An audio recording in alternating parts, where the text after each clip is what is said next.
그다음에 이제 고객 중에 저희가 중소기업들도 있습니다. 그래서 중소기업은 주로 이제 스마트 팩토리 지원 사업을 많이 하기 때문에 저희가 뭐 산자부산하에 뭐 KTI라고 하는데, 그다음에 여기 좀 참석도 하셨는데 중기부산하에 충남 테크노파크 이런 데들과 같이 해서 중소기업용 솔루션을 개발하고 제공하는 그러한 서비스들도 하고 있고요. 그다음에 이제 저쪽은 제조 쪽이 아닌 뭐 국세청이라든지 금융정보 분석, 예를 들어서 여러분들 뭐 보험 사기 적발이라든지 그런 자금 세탁 방지 시스템 이러한 것들을 저희 회사들이 전부 만들어서 제공한 그러한 사례들입니다. 그래서 그러한 고객군, 그다음에 제일 끝에 있는 것들은 우리 그 육해 공유. 그래서 저희 회사는 전체 사업 포트폴리오를 보면 제조 쪽이 전체 매출이 한 60% 정도, 그다음에 군 쪽이 한 20%, 그다음에 나머지 20%가 이제 공공이나 금융 이런 쪽에 지금 그렇게 분포되어 있습니다. 그래서 저희 회사의 경쟁 제품은 저희는 국내 그 솔루션임에도 불구하고 사실 저희는 글로벌 솔루션, 아까 말씀드린 글로벌 솔루션이라고 경쟁을 하고 있습니다. 국내 시장에 한해서. 그래서 이게 보면 가트너에서 매년 그 데이터 사이언스 앤드 머신 러닝 플랫폼에 대한 평가를 하는 것이 있는데, 여기 보시면은 여기 매년 이게 사실은 이렇게 위치들이 약간씩은 바뀝니다만, 지금 저희 회사가 파악한 바로는 작년 현재 가장 뭐 기능적으로나 고객의 만족도 측면에서 높은 점수를 받고 있는 게 여기 있는 나인, 레피드 마이너, 그리고 데이터 로봇 이런 것들, 그다음에 이제 사스 이런 것들이 사실은 해마다 가장 높은 평가를 받고 있는 그런 솔루션들입니다. 그다음에 최근에 들어서는 마이크로소프트나 구글이나 이런 것처럼 이게 클라우드 상에서 서비스를 제공하는 이러한 것들도 약간은 좀 부상을 하고 있고요. 그래서 이제 이러한 그 포트폴리오를 갖는데, 저희 회사는 국내 시장에서는 저러한 상위, 글로벌 상위 솔루션들하고 경쟁을 합니다. 그래서 그 우측에는 그 사례들을 저희가 몇 개 적어놨는데요. 최근에 저희가 한 2, 3년 사이에 저희가 이겼던, 그래서 실제로 사용하고 있는 고객들을 보면 여기는 이제 영어로 표현되어 있지만 롯데정밀화학입니다. 롯데정밀화학 같은 경우에는 저희가 최상위권에 있는 레피드 마이너하고 최종 경쟁을 해가지고 저희 이시 마이너가 선정이 돼가지고 롯데정밀화학에서는 쓰고 있고요. 그 다음에 해군하고 한국서부발전입니다. WP는 한국서부발전 같은 경우에는 이제 사스하고 저희가 경쟁을 해가지고 저희 제품이 선정돼가지고 전사적으로 저희 걸 가지고 쓰고 있고요. 해군 같은 경우에도 전 군내 군인 및 고급 장교들이, 초급 장교들이 이시마이너를 가지고 이런 분석 작업을 실제로 하고 있습니다. 그 다음에 이제 LG 전자하고 현대중공업 같은 경우에는 나임을 써가지고 프로젝트를 진행하던, 그러니까 위에 있는 롯데정밀화학하고 해군, 서부발전은 전사적으로 우리 이시마이너 솔루션을 도입해서 쓰고 있고요. LG전자하고 현대중공업은 연구소 구조에서 나임을 쓰고 있었는데 이제 사용자들이 그다음에 불편함, 편의성 이런 것들을 얘기해가지고 여기 이시마이너가 같이 들어가 있는 그런 회사들이고요. 그다음에 여기 포스코 오셨습니다만, 포스코 같은 경우에도 이 분석 엔진 쪽에 그다음에 솔루션으로 저희 이시마이너하고 상용 제품 중에는 저희 이시마이너하고 데이터 로봇이 들어가 있는 그러한 상황입니다. 저희가 한 20여 년간 한 400여 개의 프로젝트를 수행했고요.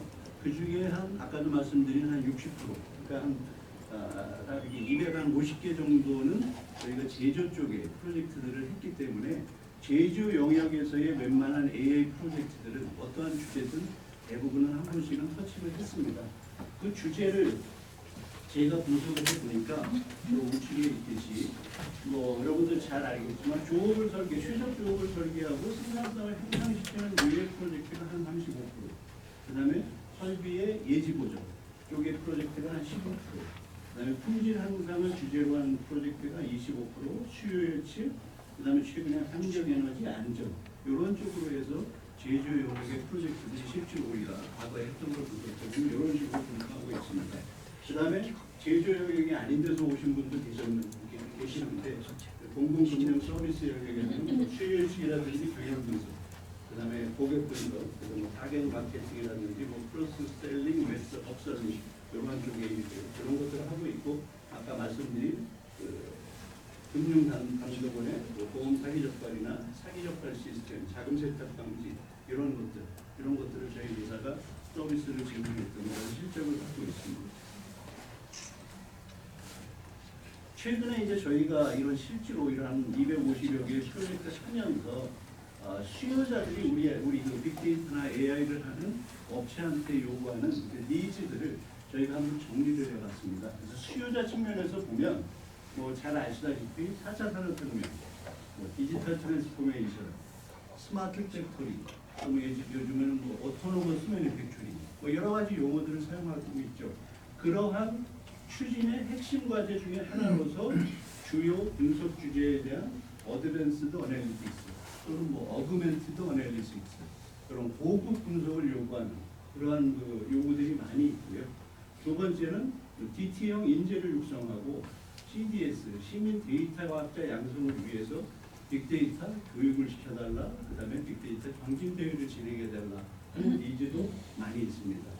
세 번째로는 AI 기술을 적용한 최적의 공정 운영 모델을 설계해주고 공정의 자동 제어 시스템까지 구축해달라는 요구가 태국 프로젝트는 이쪽에 상당히 많습니다. 그래서 저희는 AI는 빅데이터에 대한 분석 기술의 역량을 끌어올려주는 일이기 불러 우리가 AI라고 하면 뭐 우리 3일차 교육에서 계속 아마 얘기가 되겠습니다만 뭐 CNN, NNN, 강화학습 여러 가지 얘기들이 나오겠지만 이러한 것들은 결국은 어떤 데이터 분석 기술의 역량을 끌어올려주는 이네이블러에서의 역할을 하는 그러한 것이라고 생각하고 있고요. 그 다음에 이제 또 중요한 그 트렌드 중에 하나가 뭐 과거에는 우리가 이제 빅데이터 분석이라고 하면 수치 데이터 분석에 굉장히 추진해 왔는데 요즘은 수치 데이터뿐 아니라 텍스트 데이터, 이미지, 동영상 이러한 비정형 데이터들에 대한 분석 요구. 그래서 저희는 그거를 통틀어서 멀티미디어 데이터 이렇게 얘기를 하는데요. 그런 식으로 데이터의 종류가 굉장히 다양화되고 있고 실제로 이 수치 데이터 분석뿐 아니라 저런 이미지나 동영상 텍스트에 대한 요구 이것들이 한 절반 정도는 됩니다. 한 반반 정도. 굉장히 늘어나고 있다. 이렇게 보시면 되겠고 그 다음에 환경, 뭐 안전사고 제로화를 위한 AI 기반의 환경 안전 예방 시스템을 구축해달라. 뭐 이런 요구였고 ESG 경영이 얘기가 되면서 이 부분에 대한 니즈들도 굉장히 많이 이렇게 나오고 있는 그런 상황입니다. 그래서 저희 회사는 이러한 트렌드에 맞춰가지고 저희가 주로 포커싱하는 게 4차 산업혁명 발전을 위한 핵심 기술로서의 어떤 전개, 빅데이터 AI 부분. 그 다음에 이제 제조업의 분석 주제가 YDT. 뭐 아직 하나 쪽에서 오늘 참석을 안 하셨죠. 하나 쪽에서 맥킨지의 컨설팅을 받아가지고 하나의 DT 전체 추진 전략을 낸 게 있고 거기서 회사별로 또는 기능별로 예를 들어서 한화 케미칼이다. 한화 케미칼의 공장 부분에서 해야 될 DT 과제, 하다못해 지원 부분에서 해야 될 뭐 DT 과제 이런 것들을 과제화 시켰는데 그 중에서 공장 부분에서 추진할 DT 과제는 기존에 여러분들 잘 아시는 1D죠. Y. 그다음에 에너지, 트루프, 생산성 이런 것 위주의 분석 주제에서 최근에는 환경, 안전 이런 쪽의 과제들도 점차 늘어나고 있다. 이렇게 좀 거기에 우리가 포커싱을 맞추고 있다. 이렇게 말씀드리고 있고요. 그 다음에 이제 분석을 하는 주체도 이게 사실 조금 바뀌고 있습니다. 그래서 기존에는 저희와 같은 이런 전문가 그룹들이 이런 빅데이터 분석을 주로 해왔는데 최근에는 CDS, 시각 데이터 과학자를 중심으로 한 이러한 분들이 또 이제 분석의 주체가 되는. 그래서 실제로 저희 회사 같은 경우에도 이러한 저희들이 분석을 직접 해주는 그런 프로젝트가 있고요. 어떤 경우에는 어떤 고객사에서 자체적으로 어떤 분석 주제를 정해가지고 그 과제를 풀어나갈 때, 분석을 해나갈 때 저희 회사는 멘토링 정도만 해주는 이런 투트랙으로 전개를 하고 있습니다. 그 다음에 이런 분석이라는 게 일회성 분석이 아니라 이거를 실시간 관리, 그 다음에 중요한 게 예측까지 가능한 시스템을 구축해달라는 니즈가 또 상당히 많이 나오고 있죠. 그래서 이것이 궁극적으로는 분석 결과 어떤 모델링이 되고 하면 이게 일회성으로 끝나면 어떤 의미를 갖느냐. 이거 뭐 페이퍼밖에 안 되니까 이거를 우리가 실시간 관리할 수 있는 시스템으로 만들어가지고 나한테 제공해달라 하는 니즈가 있고 저희들은 거기에 맞춰서 일을 진행하고 있습니다.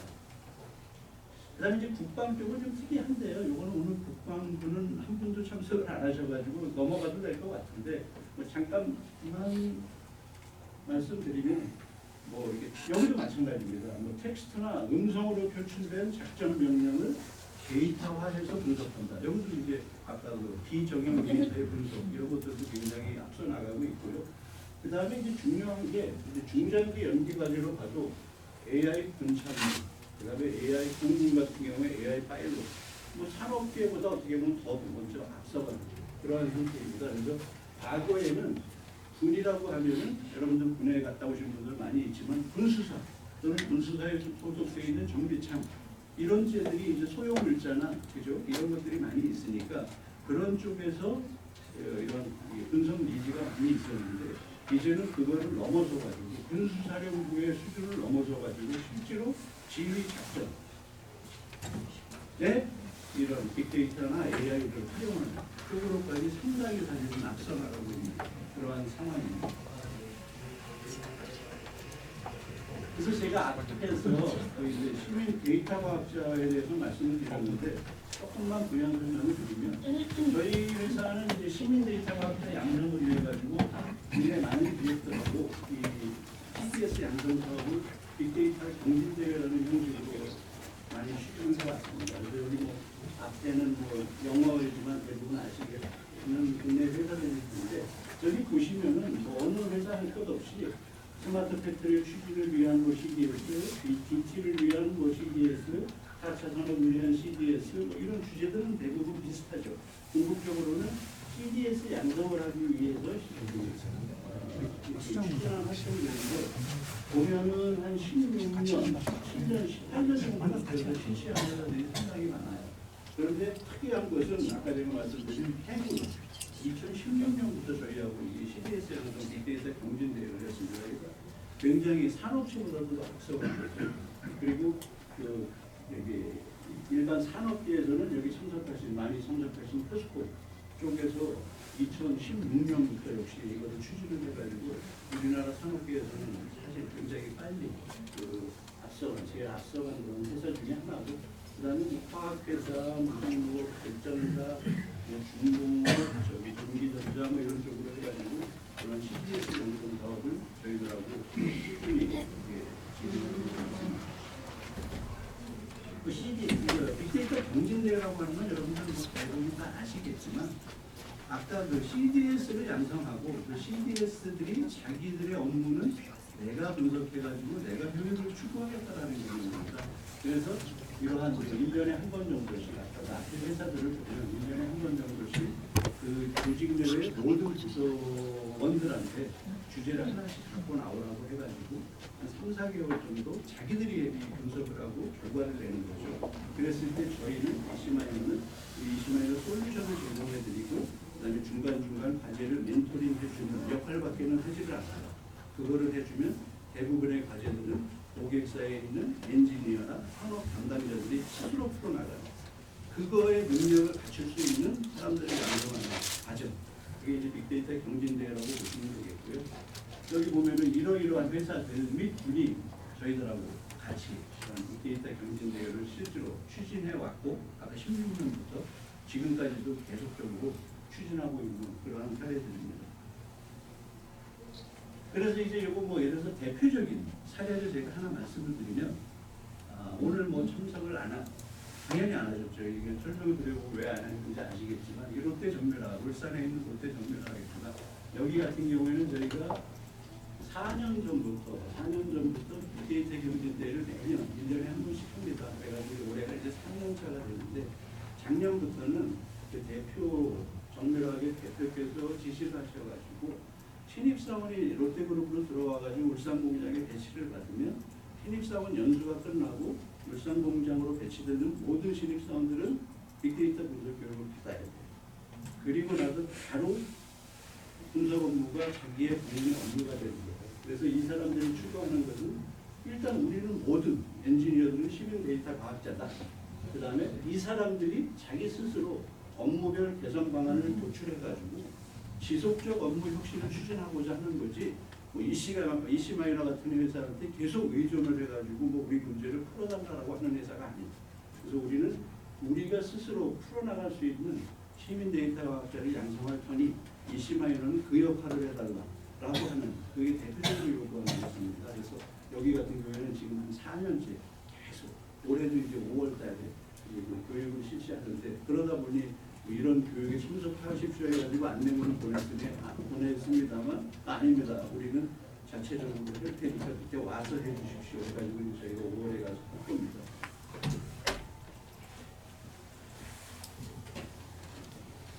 저희가 그 마지막으로 성공적인 DT 추진을 위해서는 저희는 이 두 가지를 항상 강조를 드리고 있습니다. 하나는 아까 그 롯데종밀과학이나 다른 회사의 사례들처럼 일단은 시민 데이터 과학자를 양성하는 게 이게 뭐 프로페셔널 데이터 사이언스한테 맡길 것이 아니라 그 사람들한테 맡겨야 되는 과제들은 따로 있는 것이고 대부분의 과제들은 결국 이게 뭐라고 할까요? 분석을 한다라고 하는 것은 우리가 이제 빅데이터 분석을 할 때 여러분들 뭐 학교에서 배우신 분들도 있겠지만 뭐 목표가 뭐냐면 데이터 투 밸류거든요. 결국 데이터를 분석해가지고 내 업무 또는 내 조직에서 어떤 밸류를 창출하고자 하는 것인데 그거는 우리가 직접 해야 된다는 얘기죠. 그래서 시민 데이터 과학자의 지속적인 양성은 계속 돼야 되는 것이라고 저희는 생각하고 두 번째로는 단계적으로 추진을 해야 될 것 같다라는 제안을 드리는 겁니다. 그래서 첫 번째로는 이제 빅데이터 기반 분석 시스템을 구축해 놓고 또 여기 뭐 이제 최적의 조업 조건을 설계한다든지 최적의 조업 모델을 만든다든지 하는 것들이 있죠. 이런 것들은 기본적으로 하셔야 되는 거고 그게 끝나면 아까 뭐 서두에도 잠깐 언급한 것처럼 실시간으로 관리하고 예측할 수 있는 그러한 시스템 구축까지가 돼야 되는 것이고 요 단계가 잘 돌아가면 거기를 AI 기반의 자동화 시스템을 구축해가지고 제조 공정 같은 경우는 오토 컨트롤까지 갈 수 있도록 한다든지 하는 이러한 단계적인 접근을 해야 되는 것이 성공적인 DT 추진을 위한 바람직한 전개 방향이라고 보고 저희들이 봤을 때는 인프라를 구축하고 요거 좀 보시면 제가 얼마 전에 이제 지방에 내려갔을 때 현대중공업 같은 경우에도 그 외국의 빅데이터 컨설팅 업체하고 해가지고 장기 계약을 맺어가지고 일을 하고 있는데 그 사람들도 이렇게 단계, 이건 비슷하죠. 이렇게 단계를 나눠가지고 일을 하고 있더라고요. 첫 번째는 눈에 보이는 조선소를 구현하겠다. 이게 뭐냐면 여러분들 잘 아시는 데이터 레이크나 이런 걸 구축하겠다는 얘기예요. 일단 곳곳에 산자되어 있는 데이터들을 다 모으는 작업을 하겠다. 그래서 눈에 보이는 조선소를 구현하겠다. 데이터 측면에서 눈에 보이는 조선소를 하는 얘기입니다. 그거를 구축하고 2단계로는 데이터에 기초한 업무 혁신을 추진하고 3단계는 AI 기반 자동지역까지 조선소조차도 가겠다라는 이 전략 하에 지금 그 외국의 컨설팅 업체하고 계약을 맺은 게 재작년 하반기였을 거예요. 그래서 한 1년 반 정도 됐는데 요거는 어느 정도 1단계는 어느 정도 지금 됐다라고 하더라고요. 그래서 지금 2단계를 일부 진행하고 있는 단계인데 여기서부터 사실 잘해야 되는 거죠. 대부분의 우리 국내 회사들 저희가 컨설팅을 하러 가다 보면 뭐 1단계 여기까지는 데이터 레이크를 구축하고 하는 것들은 사실은 잘 되고 있습니다. 그런데 그 이후에 이제 어떻게 얼마나 효과적으로 이 데이터를 분석해가지고 내 업무의 효율을 향상시키겠느냐 요 고민, 요 부분서부터 사실 고민을 많이 하고 여기 지금 참석한 교육 회사 중에 한 회사도 이제 요거를 하려고 하는데 이제 저희하고 이제 컨택이 됐어요. 근데 저희가 항상 말씀드리는 내용인데 요거 1단계를 할 때 사실 2단계를 고려해서 1단계를 해야 된다고 항상 말씀을 드리거든요. 그러니까 데이터를 지금 있는 데이터들을 그냥 모으겠다. 꼭 모은다는 것도 기능별로, 부서별로, 업무별로 이렇게 모으겠죠. 그냥 이게 상식적인 수준에서. 근데 그렇게 데이터를 많고 오다 보면 데이터는 많아졌는데 실제로 2단계에 분석을 하려고 주제를 딱 정하고 들어가 보면 이게 데이터가 있는 데이터로 안 되는 거예요. 그래서 다시 한번 데이터를 쌓는 작업을 다시 한번 해야 되는 그런 시행착오를 겪는 회사들이 굉장히 많이 봤어요. 그래서 저희가 요 단계부터 저희하고 접근하는 접촉이 되는 이런 회사가 있을 때는 일단은 그 조직 그 조직에서 달성하고자 하는 KPI가 있을 거고 그 공정상에서의 KPI를 먼저 정의해라. 그럼 그거에 따른 주제를 정의하십시오. 뭐 대표적으로 뭐 분량률을 적어가겠다는 거지. 뭐 이런 식의 어떤 주제를 정의해 놓으면 그 주제에 맞도록 데이터를 수집하고 그 데이터를 구축을 해야 두 번 작업이 안 일어나는 거거든요. 그러면서 요거를 연계해가지고 저희는 꼭 말씀드리는 게 데이터를 쌓을 때 그냥 무작정 쌓지 마시고 항상 내가 이 데이터를 쌓으면 나중에 어떤 목적으로 활용할 것인가를 염두에 두고 그래서 어떻게 보면 역으로 전개를 하라고 계속 말씀드리고 있습니다. 여기까지 제가 설명을 드렸고 시간이 없이 많았는데 간단하게 한번 질문하실 거 있으면 제가 해보겠습니다. 저는 세션으로 진행하겠습니다. 어찌시겠어요? 그래서 제가 처음에 이쪽에서 찾아가 봐야 될 영어가 쉽다 이런 것도 중요한 걸 말씀드렸으니까 그거를 좀 해주시고 그다음에 이제 이러한 맥락에서 저희가 이제부터의 교육을 저희가 이번에 교육도 교육과 마찬가지로 이론적인 내용도 좀 교육을 드리고 그다음에 사례도 좀 주의 저희가 감안해서 말씀을 드리고 마지막으로는 실습까지 집어넣고 여러분들이 이 교육을 3일 동안 갖고 돌아가시면 실제로 제가 아까 말씀드린 나는 이 주제를 가지고 한번 분석을 해봐야 되겠다 라고 할 때 분석 목적에 맞게 내가 어떻게 전개를 해나가면 되겠지 하는 것을 얻어갈 수 있는 그 정도 수준을 얻어갈 수 있는 그런 자리가 됐으면 좋겠습니다. 이어서 교육을 진행하겠습니다. 감사합니다.